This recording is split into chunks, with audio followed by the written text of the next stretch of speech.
attractive wife. She's very Slavic. Yeah, God bless her. I want to go that far. Indeed, he likes to get beat by his wife. Can we talk for a moment, in all seriousness, about what has just taken place in regards to Russia? Russia has been pounding the hell out of Ukraine as retaliation, I guess, for a few things.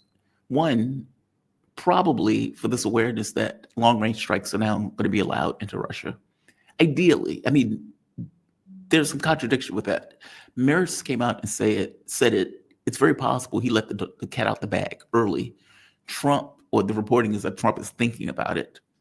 Yes. I have a hard time believing that Maris would just say that outright, unless he's trying to goad America into something. But it's humiliating if America comes back and say, hey, I don't know what the hell that guy's talking about. And up to this point, I've seen nothing where Trump has said that guy's lying. So there's that. Two, assassination attempt on Putin. Mm-hmm. There's that. Meaning you flew all of these drones. It is very possible that Western assistance was used for the targeting. If they got some kind of intel that Putin was going to be in the Kherson region and they went after him. So the retaliation could be taking place for a few, not to mention what they felt like 1,000 drones over the course of a week into Russia, into civilian areas. So it's a few things that are taking place. And Russia has been pounding the hell out of Ukraine, with Ukraine being completely incapable of doing anything to stop it. Yeah. Give me your take on that. Because this can dramatically escalate, considering what Putin said earlier, that any long-range attack on Russia is an attack by a NATO nation, and NATO at that point will be a principal combatant, basically a belligerent in the conflict. Now, as I pointed out to the audience, from my point of view, they should have been a belligerent early on, because that's me. Putin is far more pragmatic. Give me a take on this. Where do you think this goes? I don't think that the Russian attack started out as retaliation. I don't think that they knew that Putin was going to be in Kursk. I think that they were just shooting drones. I think that if there's only two things that could have happened, is that they did receive intelligence ahead of time, which Russia swears they didn't. But of course, Russia's not going to admit to an intelligent leak, or it was just the wrong place at the wrong time. Either way, Russia has to act like this isn't, or at least didn't start off as a retaliation, because that attack, they won't give them the credit of planning an attack on Putin that was almost successful. Yeah. So there's that. That kind of added to it the after. This is retaliation for they knew that Ukraine was going to launch an immediate attack after the Putin-Trump phone call, regardless of how it went. So this is on top of that. The size of this the sortie strike package, it couldn't have been retaliation for the drones on the helicopter. It was too big and happened too immediately following. So I see what you mean. Basically, they had to have plans like the second or third day, but this was such a massive air package that it had to take a while to plan. But it was extremely huge. I shouldn't say excited, but I don't get impressed by strike videos really, or strike nights. I'm usually, it's just another night of strikes. Right. But I was like, wow, this is big. And then it just kept going. And then it kept going for another day. And then a third day. I was like, they really do mean business. But I think it more so goes along with the talks that they just had, where they said, you're saying 4, but next time it's going to be 8. The buffer zone. And then Medvedev did release a video. Now, I know we don't take him seriously, but use him as your good cop, bad cop, right? I take him seriously. I take Medvedev. I think that he represents the hardliners in Russia, and that's his role. Yes. So Americans write him off, or Westerners in general write him off as some drunken Russian ex-president. No, he's there telling you that's what the hardliners want. And they do. They said as much when I was in Russia the last time, and I repeated this many times. They said if Putin stops before we want him to stop in Ukraine, the military there will keep going. They keep going. So I think Medvedev is. I don't think he's just a hardliner. I think he is what they actually think. There's a lot more people that think like him than people are willing to admit. I think that Westerners want to have this, like, Putin is the penultimate manifestation of Russian evil. if we just got rid of Vladimir Putin, things would be fine. And Medvedev is there telling you, like, no, like if you get rid of Putin, you get someone like me. Mm-hmm. And I think that's the point of Medvedev at this juncture. I think that our listeners or viewers probably don't know that when Medvedev was president, it was Libya that occurred, and he deeply regretted that, and he deeply blamed the West for that. Hugely blamed the West. And after that, he was done with the West. And he was way more liberal than Putin. Yes. So, yeah. I mean, but Medvedev was friends with Obama, so he was quite liberal. They were very friendly. And then after Libya, Medvedev, and it was also a super big bad mark on Medvedev's political career. So the whole thing was just a debacle, and he very much changed his tune after Libya. So he represents quite a large faction inside of Russia. Most people that I should say most, but a lot of people that I know in Russia will say that we don't like Putin because he's too soft, even on themselves. See, that's what I mean. Like, I get this as a Medvedev is maybe saying he's the norm, is too strong. A little bit. But he's maybe just above the norm, but yeah, he's pretty close to it. Yeah, I think he's the typical even voice. The kids feel that. I've taught a class in Russia, and all they did was make fun of me for they asked questions and made fun of me about like pride parades, President Trump. Like these people, they think we're a joke. Even the kids, even the college age kids, Putin is the liberal. Putin is the Bill Clinton. Medvedev is like what really wants to be in charge, what they really want in charge. Yeah, I mean, can you blame him? I mean, if you think about, think about their point of view for a moment. I don't blame him at all. I would rather Medvedev in office as well. With the Minsk agreements, 1 and 2, that blew him off. Putin was out there begging for them to come to terms for some kind of new security architecture of Europe. And this is after the overthrow of the Ukrainian government in 2014, meaning there were stones along this pathway. And then there was the bombing of the Russian in the Donetsk and Lugansk, basically effectively with the U.S. pointing to where the bomb. I had Andrei Telizhenko on the show, and he said he was in the coup government when they first took over, and how they were effectively pointing out, where there was like an American minder pointing out, hey, go bomb that area. Mm-hmm. And so, like, we were directly involved. Then you get the New York Times coming out saying the CIA was instrumental over the course of like 20 years, if not more, ensconced in Ukraine. They're lying. It's been since 1948. Don't let them lie, kids. They are lying. It's been since 1948. Almost 100 years of tradition in Ukraine. Fair enough. I'm just pointing out that even the Times at this point acknowledges a presence in Ukraine working towards the ends that end up happening in Ukraine. Like how, and not to mention the U.S. being on the ground pointing to targets, setting all this stuff. And so if you had, let's say, 100,000 Russians die in this conflict, what do you think right now? Like, A, it was provoked. B, you lied about it. C, we did everything in our power to stop it, and you kept provoking it. And even now, you continue to provoke it. Medvedev, from my point of view, would be the norm point of view as a human being. At this point, yeah. I think maybe in the beginning he was more of a hardliner stance, but now more people have actually share his opinions. I like Medvedev, but I do think that people still have kind of a, not totally bad, but like an off taste in their mouth about him. They don't quite trust him because of Libya. So there's still that. I mean, Medvedev doesn't have a very long career in leadership, like as the leader. So what the very little amount of time they had to judge him on, a lot of horrible things happened in the world. Not because of him, but it just adds to kind of like this bad taste in people's mouths. Yeah. But Putin's fine. He's fine. He had Putin's favor. Otherwise, he'd be in the political wilderness right now. Do you think he's being groomed by Putin? And I don't mean groomed in the Macron life sense. A little bit. I can't see, and I don't follow closely as close as a lot of people do, but I don't see anybody else that would be an a possible heir besides Medvedev. But Putin could have another 10 years in him. So. You say you think he has another 10 years? Oh, he could. You never know. I mean, the guy has cancer every 3 months and he beats it. Well, that is true. So he might outlive me at this point. Tell me what you think about this. I get the sense in the West, we don't have this. Like, we don't have this philosophical devotion to country, even though they may say, oh my God, I bleed on the flag.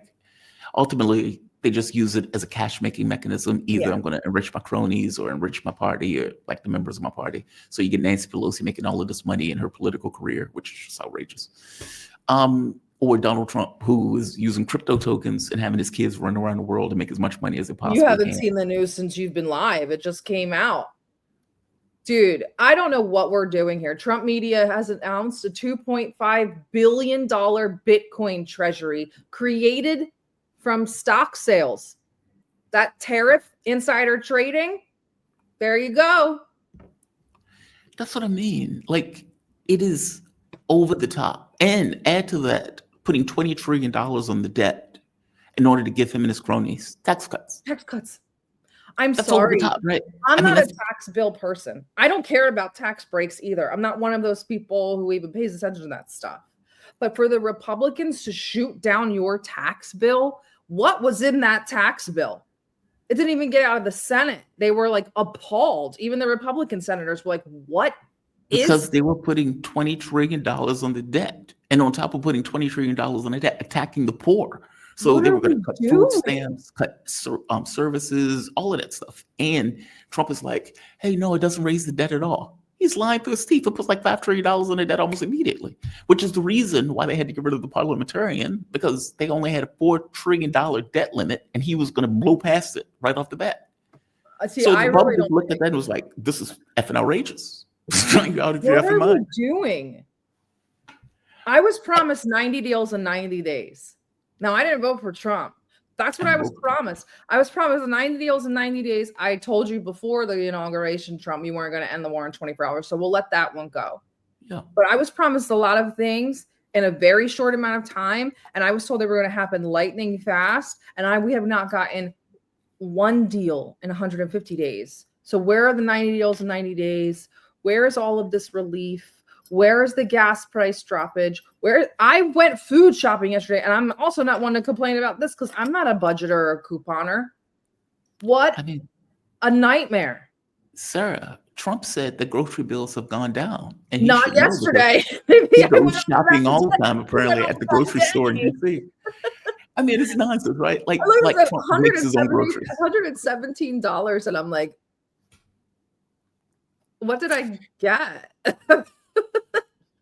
Let me ask you this. I guess my point is, in pointing that out, is there may have been a revolutionary spirit in America in the very beginning. We're well past that. Like at this point, it's just grift on top of grift. It's really, really bad. And with this pretense of bleeding. It's a general feeling that I have, though. It's a bad feeling. I understand that all politicians lie. All politicians grift. All politicians enrich their friends. I get it. I totally get it. Especially with Trump. It's obviously going to be at a very large magnitude. This is so blatant. I know, but Putin seems to have a philosophical responsibility that he's accepted for Russia.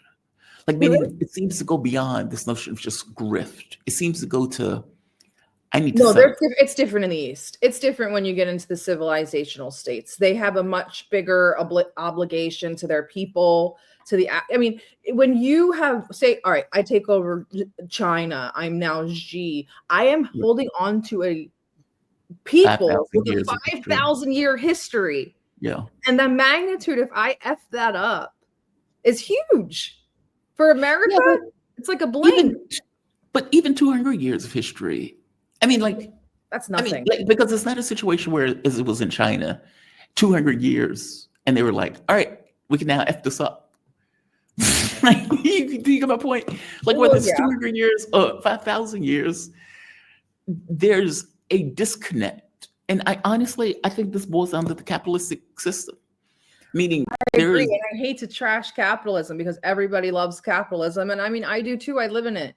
but I read a really great book we talked about it last week, and it talks about how fascism happens when societies that have been successful at capitalism refuse to go to adopt more socialist policies. Right. They have to adopt more fascist policies. Right. And I think that's what we're seeing. This is kind of inevitable. And you said capitalism. It really does. And I really even hate to bring up Lenin. This looks like late stage capitalism to me. That's what it looks like. Well, I only say that because there's an enmeshment in the political branch and the economic branch. Like both of these things, well, I said branch, but both of these things are enmeshed within each other. And there's this pretense that democracy is over the capitalistic system when it doesn't really work that way in practice. I mean, even if you look at the political system, you have leverage over political. Donald Trump, who wanted to do his tariff war, if you remember, the reason that he pulled back was because the bond market started freaking out. And he's like, oh my God, I need to pull back. Meaning it was the wealth of the nation that stayed his hand, nothing else. He didn't care about anything else. No, they don't. It's just numbers. It's very interesting. It's this new sort of anti-enlightenment. They call it the dark enlightenment. This is one of the facets of it. We've been really exploring this because it has to do with Elon Musk and Peter Thiel. And Trump is obviously getting on board, whether he is aware of it or not. But it's this desire to quantify worth of person. That's why they're obsessed with things like crypto numbers. If I have the most crypto, I have the most power. Even though to a normal person, like crypto is not real, right? Right. That's all of this sort of. If I have I have to quantify it. That's why they use things like IQ. What's your IQ? That's why the right's always talking about IQ. What's your clout like? What are your likes? This want to like quantify. So the number is something that he can see. He can see that number going up and going down. So that's what he's attached to. It's very weird. These people have no loyalty. They have no patriotism. They don't care about the country. That's my point. And I think that's true for Democrats and Republicans. Yeah.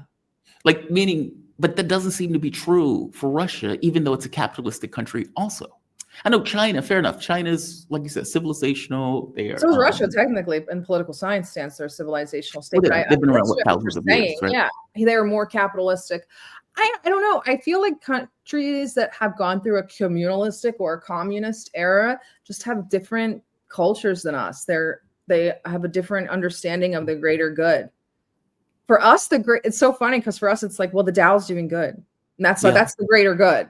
For Russia, it's not like that. It's just not. The more people that get rich, the better off. Everybody. Yeah. Here, it's like, is the top 10% all right? Okay. Economy good, America good. That's not really how it works in Russia. Oh, that's so unfortunate because it doesn't work in practice. It doesn't work in practice. A government can't. Mark Frost, when he's on the show, Mark Frost will call himself a reform libertarian, but he's still a capitalist to the maximum, right? Love the guy to death. He comes on all the time. And I remember Mark Frost, he would make this argument. He says, capitalism doesn't, because Mark, he used to trip me out when he was talking about during COVID. He was like, we should be throwing money out of helicopters. That's very libertarian. And he was like, who cares if crackhead Johnny gets a hold of it? So what?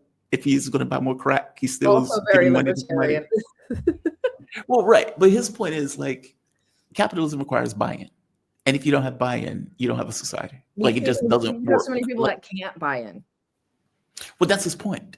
Like his point is you need money into the hands of people to enough degree where people say, I accept the system.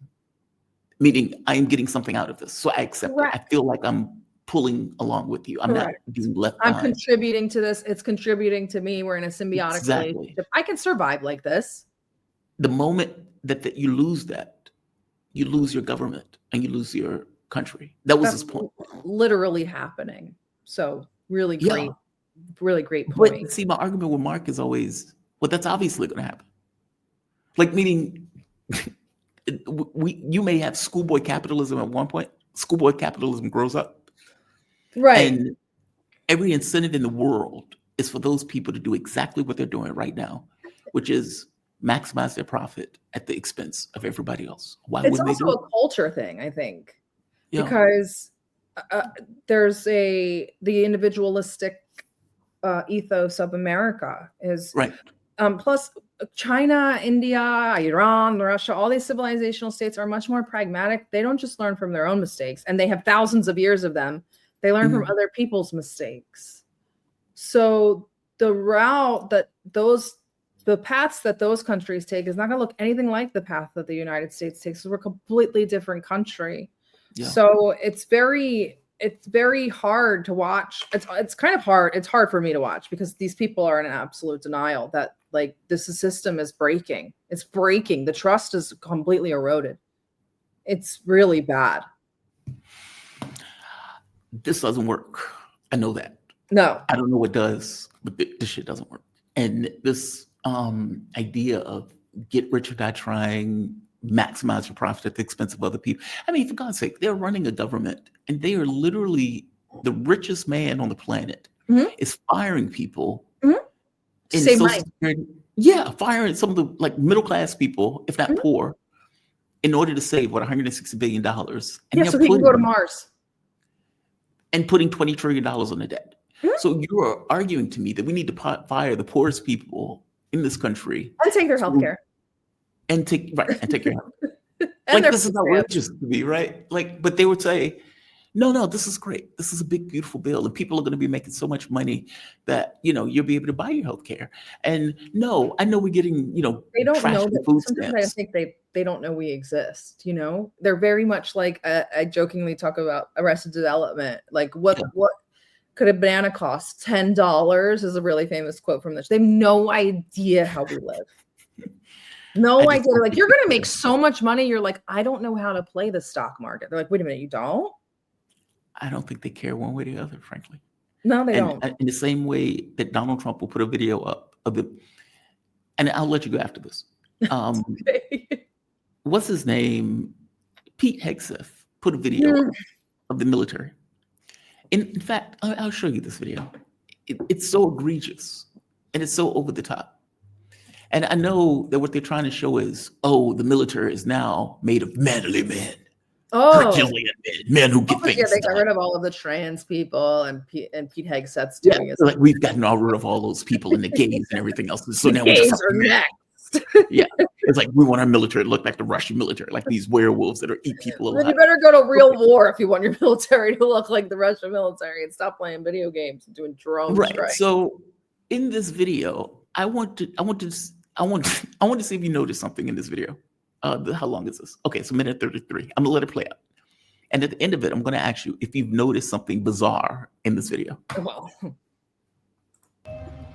no more distractions. No more electric tank, no more gender confusion, no more climate change worship. We are laser focused on our mission of warfighting. We will measure our success not only by the battles we win, but also by the wars we end, and perhaps most importantly, the wars we never get into. It's called peace through strength. You look into the eyes of these young Americans who are giving up the best years of their life in a uniform to serve their nation. They are incredible. Through our power and might, we will lead the world to peace. Our friends will respect us, our enemies will fear us, and the whole world will admire the unrivaled greatness of the United States military.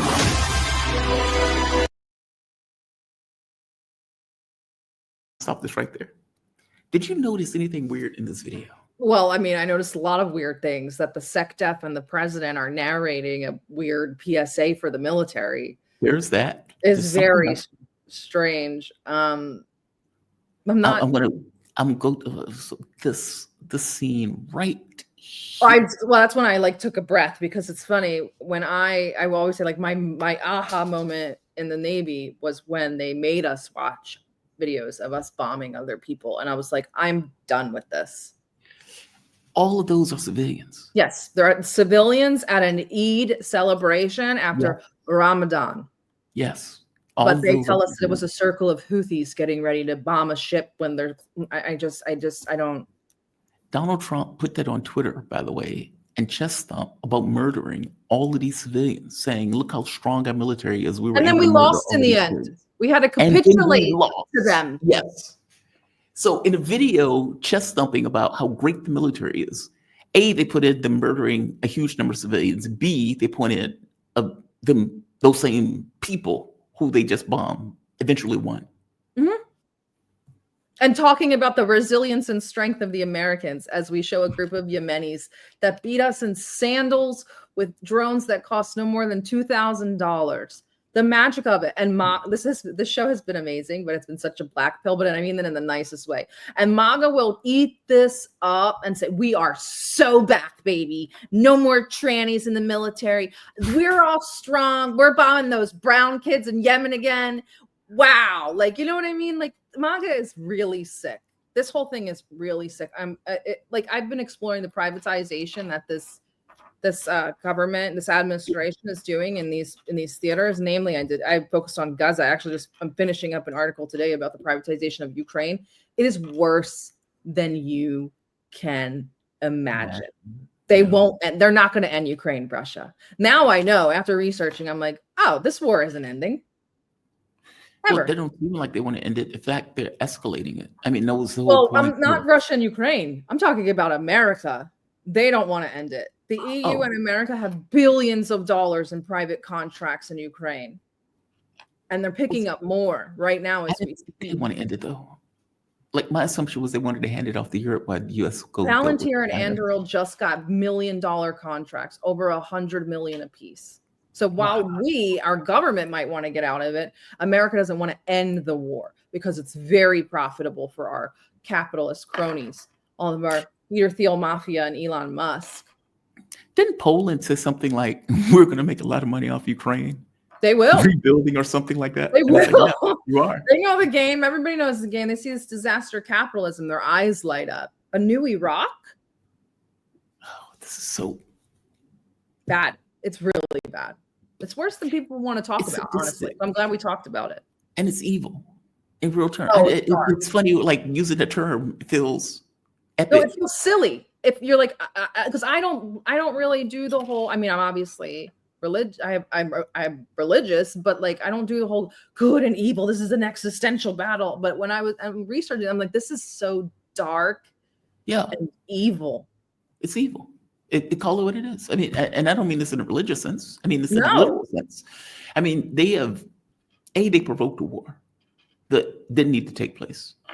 And that, I got to be honest, to me, that was a black pill for me.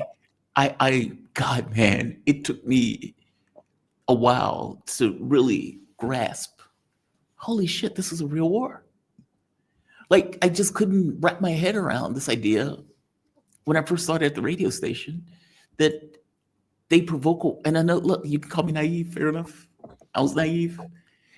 I just could not wrap my head around the idea that hundreds of thousands of people are killing each other in a war that was provoked, and that they knew the war was going to take place, meaning they edged it and they kept pushing it to the point where the war took place.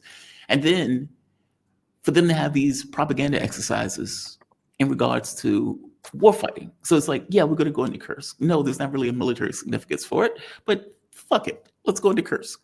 Or yeah, we're going to have this offensive, but we're going to make promos about this offensive. We're going to do all this other stuff.